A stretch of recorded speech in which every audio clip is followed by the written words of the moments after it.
What is up? Welcome back to another YouTube video. Today's video is actually inspired by Beyonce and Kim Kardashian, who I think are both absolute boss babes. They have a huge influence on women all around the world, and that's why I think it's super important that I talk about today's topic, and that is extreme restriction, fad diets, and achieving your fitness goals, whatever they are. So I wanted to do this topic in full detail. I hope that this video at least helps one of you out there that is looking to achieve your health and fitness goals in 2023. Let's get straight into it. We all know that celebrities have different roles in which they need to get fit for, whether it's a movie role, a TV role, maybe they need to perform at something like Coachella or fit a certain dress for the Met Gala. Whatever the event or movie scene they have coming up for, they usually need to get ready in a short amount of time, which can lead them to doing really restrictive diets that are quite extreme and more likely detrimental to their mental and physical well-being. And thanks to the power of social media and the internet, these diets often get, blasted out across the internet, making it very easy for young impressionable minds to be influenced by them. So that's why I want to talk about the fad diets that you see celebrities doing these days, because there are some crazy ones out there, ranging from extreme calorie restriction to cutting out whole food groups to only eating baby food to only drinking juice for X amount of days. There's so many different fad diets I've seen over the past few years, especially coming from celebrities. And this isn't to say that celebrities are the only ones that do these things, because I'm sure there's a lot of people out there that have tried them off the back of seeing these celebrities do them. And it's also not to say that celebrities only do this, because there are a lot of other celebrities that don't promote any kind of fad or extreme diets, and they don't even talk about their nutrition publicly at all. But it is kind of just to open up the floor to the conversation of how detrimental these kinds of extreme diets are to not only your physical well-being, but your mental well-being and your relationship to food and exercise as a whole. Okay, so we know that in order to lose fat, we need a calorie deficit. However, a common kind of diet people go on is extreme calorie restriction, in which you're next to eating nothing. And this can lead to malnutrition, it can lead to fatigue, it can lead to eating disordered behaviors. So it's really important that, yes, if you do have a fat loss goal, understand that you need to be in a calorie deficit, but there's no need for you to slash your calories so low that you are absolutely struggling to just do the daily things that you go throughout life doing, like waking up feels hard, picking up your bag is heavy, you struggle to sleep because you're so hungry, and you're just literally starving yourself. It's really important that you get your nutrition personalized to you, and you get your calories calculated to your goals, your height, your weight, your age, your daily activity, and every other factor. So if you are someone that is struggling with extreme calorie restriction, please reach out for help. And for anyone that has, heard of these crazy diets of people eating under 1,000 calories, I just want to stress the fact to you that even when I'm on a competition prep in my last little phase leading up to a competition, I don't go below 1,200 calories. Like, obviously everything is personalized to me, and it's a slow approach leading into the stage where I'm slowly decreasing my calories from week to week or fortnight to fortnight, whatever it is. I just want to put things into perspective for you. In order to achieve a physique-based goal, you do not need to extremely slash your calories low, and anyone for me on the Fit with Julie and Julie Fit Squad can vouch for me on this. They get results by fueling their bodies whilst focusing on the other habits such as sleep, water, steps, workouts. Calories are one side to, the fat loss equation, but you don't want to take it to an extreme in which you are not eating enough, because this is going to impact your energy levels, your sleep, your mental, your physical, everything. Another super common diet that people tend to follow when they're looking to achieve a goal really quickly is eliminating whole food groups. This might look like cutting out all fats, or it might look like cutting out all carbs. So these two are usually the two things that people cut out.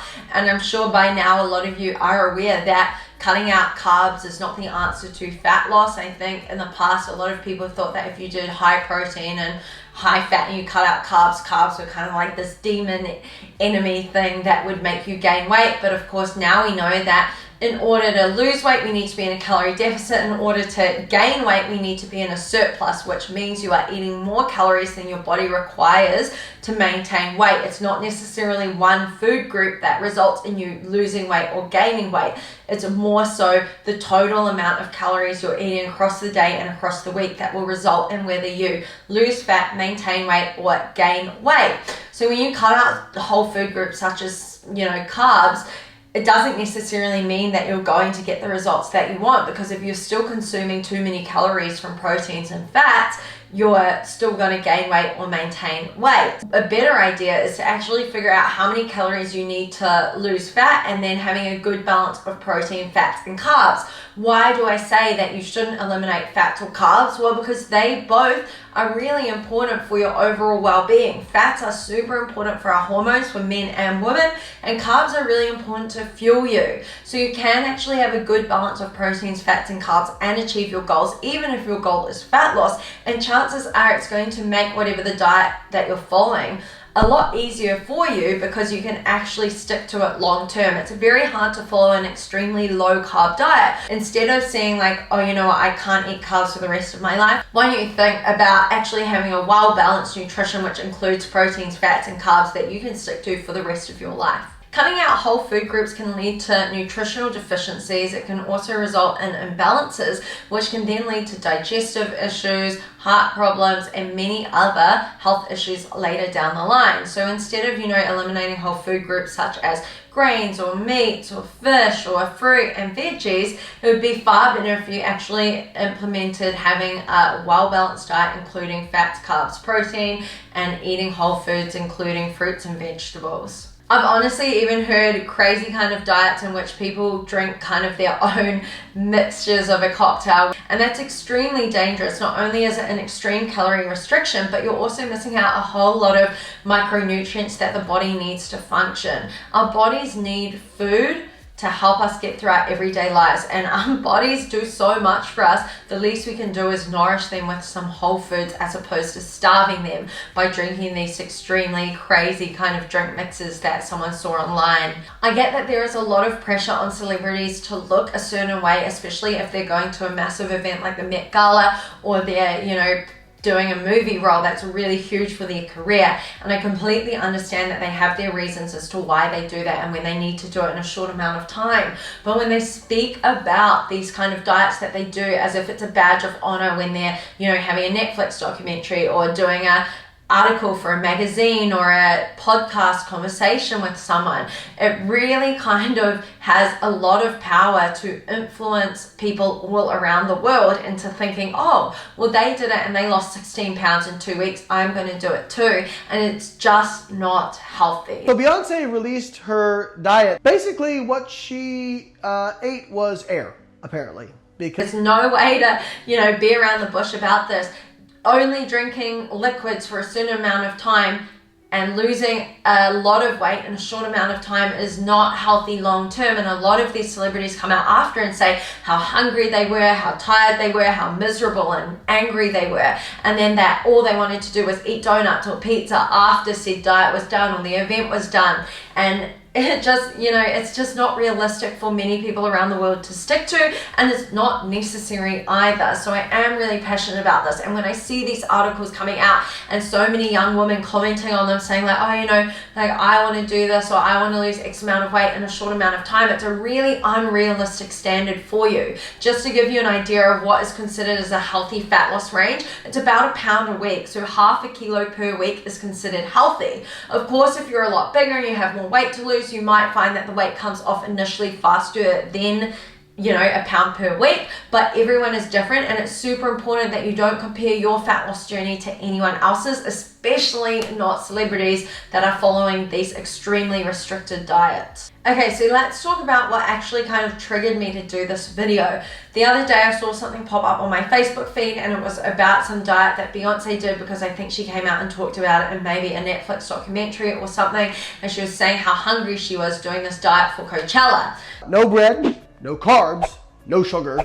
If you're not having carbs, it kind of, bread and sugar are kind of out by default, but okay, for the sake of redundancy, I suppose. Or maybe she doesn't know what the difference is. That's probably my guess. No dairy, no meat, no fish. Gay fish, yo. If you're someone that doesn't believe that you can actually achieve your goals whilst eating the foods that you love, and you think that you do need to cut out carbs, or you need to do crazy amounts of cardio, and you need to, eliminate certain foods that you enjoy, I hope that this part of the video helps you.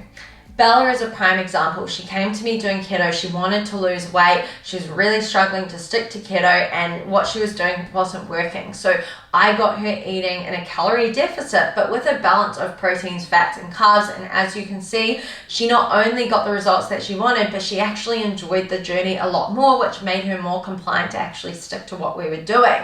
And then she was able to fit into dresses that she, hadn't fitted prior. Often people are, conditioned to think that you need to eat this magical 1200 calorie number when it comes to achieving their goals, because that's kind of the number that was put out many years ago online or in magazines or in newspapers, whatever source people used to go to for their nutritional information. But as you can see with Haley, she actually came to me on 1200 calories. She wasn't getting the results that she wanted. And so we actually started to increase her calories, and we went from 1200 to 1900 calories. And from there, we actually ended up going to well over 2000 calories and totally changed her shape. She got stronger, she built more muscle, she had more energy, and she got to eat foods that she enjoyed on her journey. Usually when people come to me, it's to lose fat. I'm not gonna lie, a significant amount of people all around the world want to lose weight. However, Jess is an exception, in which she came to me wanting to actually build muscle and eat more and get stronger in the gym.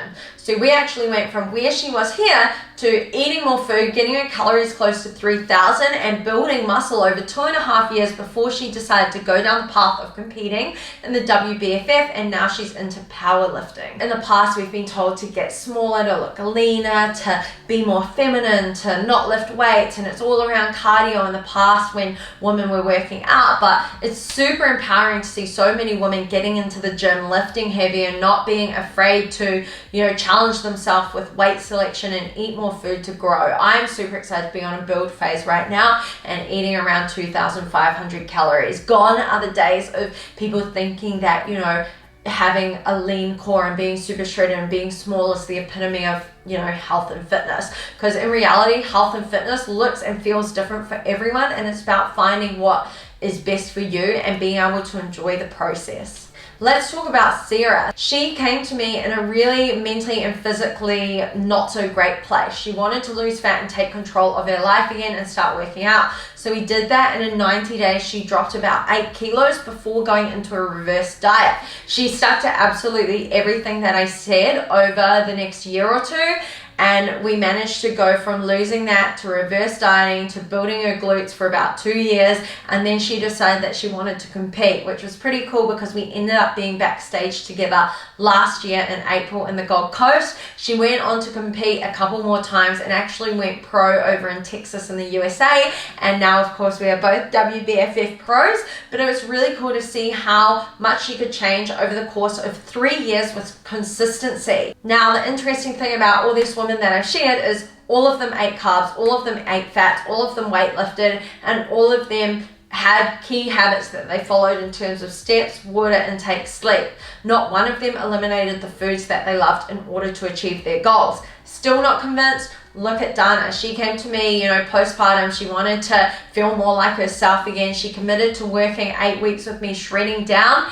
And that we did in 8 weeks. She completely transformed, got shredded, felt more like herself. And since then, we've been reverse dieting to get her really strong and eating more food whilst being a busy mum. Still not convinced? Let's look at my own journey. I started out my fitness journey not knowing what I was doing. I tried every kind of fad diet under the sun. I even tried detox teas, waist trainers, you name it, I tried it. It was only when I truly invested in myself and learned about nutrition and training and how to optimize my nutrition in order to get results that I actually got the results that I longed for. Every single comp prep I have done in order to step on the stage 6 times, I have eaten carbs. So if you are someone that fears carbs, I promise you there is no need to. Every single prep I have done, even the one that I did leading up to December in which I got first and went pro, I was eating carbs and lead up to it. and at no point did I do any kind of excessive cardio during my Atlantic City prep. I had 10,000 steps every day. Towards the end, yes, I did implement some biking, but we're talking like, 15 minutes to 20 minutes on the bike 4 times a week, alongside weight training 5 times and my 10,000 steps. So there is no need for you on a fat loss journey, no matter how much weight you have to lose. You do not need to severely and extremely restrict your calories for a long period of time. You do not need to do crazy amounts of cardio. You do not need to eliminate all foods that you love in order to achieve your goals. Yes, in order to lose fat, you need to be in a calorie deficit. But this doesn't mean that, every now and again you can't go out for a meal with loved ones. It doesn't mean that every now and again, you can fit in some chocolate and choose to eat a couple of squares of chocolate instead of an apple if it means that you're going to be more consistent long term. I hope that this video inspires you to really, look at what you're doing to achieve your goals this year and reach out for help if you need it. If you're serious about achieving your goals, I would love to help you. I'm about to launch a very exciting challenge, so make sure that you sign up at fitwithinjulie.com so that you can take part in the challenge and let me help you achieve your goals.